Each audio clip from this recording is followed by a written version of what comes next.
Hello friends, it's Mel, and this is going to be quite a different video. It's going to be pretty serious. It's just going to be me sitting here talking. Maybe I'll bring the dog in because she's kind of panting here at my feet. But I just wanted to come and kind of have a real talk. I read this article this morning by Carly Gelsinger from the Huffington Post. And it hit me very hard, and I'll put the link in the description, but basically it was talking about why evangelical women support Brett Kavanaugh. And that's the title. I know why evangelical women support Brett Kavanaugh. I was raised to do the same.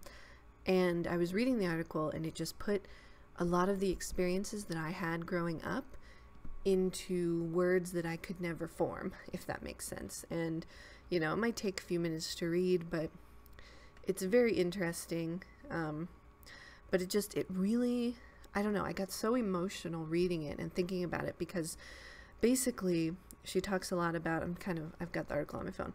She talks a lot about how in the 90s leading into the 2000s there was this purity culture, probably, she says, you know, coming out of the free love culture, the AIDS epidemic. So then starting in the 90s and going, I guess, to today, there was this big push for abstinence and purity and modesty.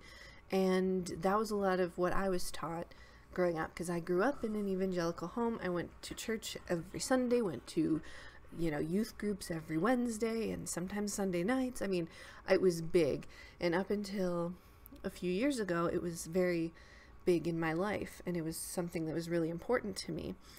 But it can be damaging, and I'm still dealing with that.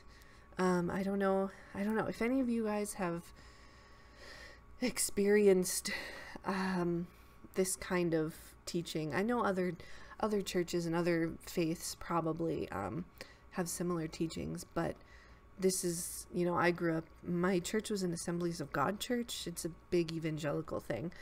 So yeah. And one of the things she talked about that I remember vividly, I'll just read what she had said and then just kind of talk about it. We were taught that women who have sex before marriage are like a trampled rose, damaged goods, undesirable, unworthy of love. And that is 100% what I grew up being taught. The girls, mind you. It wasn't the same for the boys, which is the whole nother side of this. But we very much were taught that there would be like specific nights or, you know, services where it was just the girls, and they would talk about this and remaining pure. And she has said, you know, the example that she remembers was that imagine if you were a piece of gum, and you know, you having sex is like your gum being chewed. You know, who would want to chew that gum again? Or you know, or crumpling up a piece of paper, you can't uncrumple it, you know. And it was all this thought of like, you have to be pure, or you know, you want to be pure for your husband, your future husband. Don't have sex until you're married, and don't even think about it, or you're just damaged. You're not good enough, and you can't get that back. And that was huge. That was something that was taught all the time. And the thing that she gives examples in this article about people who women, mostly women. I mean, this kind of, you know, that's another misconception that I'll just say as a sideline. Boys, men, non-binary people can be assaulted, raped, molested. All of that can happen to them as well. It doesn't have to just be, you know, vulnerable girls. But I think with, you know, the culture of the gender binary, and especially in the church that I grew up in a lot of churches, it's this thought of like, the girls have to be responsible for the, you know, desires and the lust of the boys, and we can't wear low-cut shirts, or we have to wear one-piece bathing suits. I mean, even if it's even if it's something that wouldn't seem revealing or a big deal, us as women, we have to be careful not to tempt the boys. But the boys were never taught, at least not in my experience, that they have to be responsible for their actions, and they can't, you know, you don't want to take advantage of a girl. The only thing I remember them being taught is to be gentle on the wedding night. And it's like, there's so much more that needs to be taught, and it really, I don't know, I guess maybe I thought that this was just my experience and it wasn't something that, which doesn't make any sense because there were other people that were going to the same church as me, but this is something that is, like, I think a problem, especially in the evangelical church. But overall, I don't know. There's just this thought of, no sex, no sex, no sex, wedding night, sex all the time, you have to please your husband. And that is something that really messed me up. And one of the things that I don't talk about, and you know, it's pretty personal, but and I don't know, I don't feel like saying too much, but I will tell you that since I grew up in that, I didn't want to have sex until my wedding night. So I got married, I was 22, and the wedding night came, and we didn't have sex on the wedding night because I was still afraid that there was something wrong with it. It was like, how can you tell someone, no, this is a very rigid, you cannot do this, and then all of a sudden you just stand in front of your family, say a couple I do's, and then it's all okay. It didn't make sense to me. It didn't make sense to my body. My body just, like, shut down, and I, like, wouldn't allow, I couldn't, it just wasn't happening. And that's, you know, that's all I'll say about that. But I imagine that there's more, you know, people that have had that experience. I can't be the only one. You know, I keep reminding myself, I can't be alone in the way I'm feeling. I can't be the only one who's had these experiences and such. So, it's hard. One of the things that she talks about in the article was the shame associated. And I think that was a big thing for me, was the shame that I couldn't shake. I don't know why, but there's, no matter if it was consensual or not, there's some kind of a shame associated with it. Like, I can think back, you know, as in a hindsight type of thing, when we would have like those youth groups where they talk about, like, the crumpled paper and you have to be pure. And I remember some of the girls talking about, well, they've done this already, but they want to recommit. So, like, there was, like, an asterisk, like, okay, well, if you change your mind, if you profess that you're going to be pure now, from here on out, God sees you that way, and you're fine. And it's like, you were fine to begin with, you know? And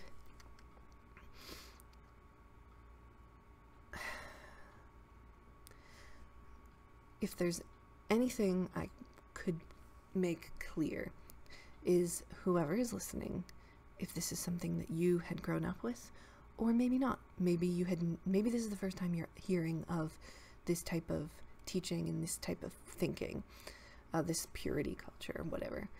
But if this is something that you have been told, you are worth it. It doesn't matter what has happened to you or what choices you've made or what you wear. You are a beautiful human being, and you deserve to be loved. And this whole idea of your damaged goods or whatever is just false. You are wonderful, and you are beautiful, and you are perfect. So I wish I could just hug all the people, because it seriously, I was getting so emotional earlier because it really breaks my heart to think about the people that are still in this type of culture and that hear this all the time. Like, don't you dare, don't think about having sex. If you do, you're damaged. It's like, no, we need to change the way we teach our kids about sex so it's not shameful. So boys don't have to be like, so there's not, let me rephrase. So there's not this thought of girls have to be careful, boys will be boys, don't get them, sucked into lust, it's always the girl's fault. No. What we need to be teaching our young people is about consent. Number one, what is consent? What does that mean? How do you know if someone you're with is consenting? And if someone says no and doesn't give you their consent, the end. Like, don't push them anymore. Responsibility, like, I think that's a big thing that, at least with the church teachings, that boys were not held responsible. Oh, boys are just less mature and they can't be held accountable for their lustful feelings. It's like, no, be responsible. You can control your urges and your body. You have no right to push that on someone else. And I think those should be important things that we teach: consent and responsibility, and no shame. There should be no shame attached to it, because it's a beautiful thing, and it should be something when two people that are mature enough can consent to and agree upon and have this beautiful moment together.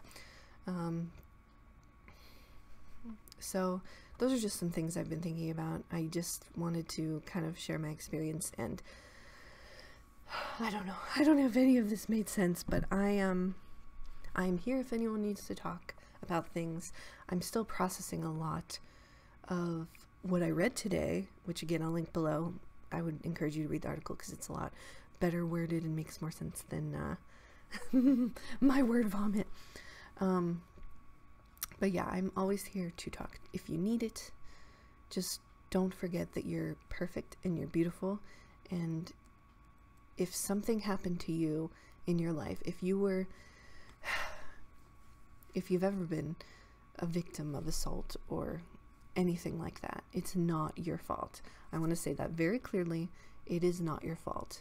You weren't asking for it. You weren't, it was whatever you were wearing. You don't deserve that. You weren't asking for it, and it is not your fault. But I think that's all I have to say. So I love you guys.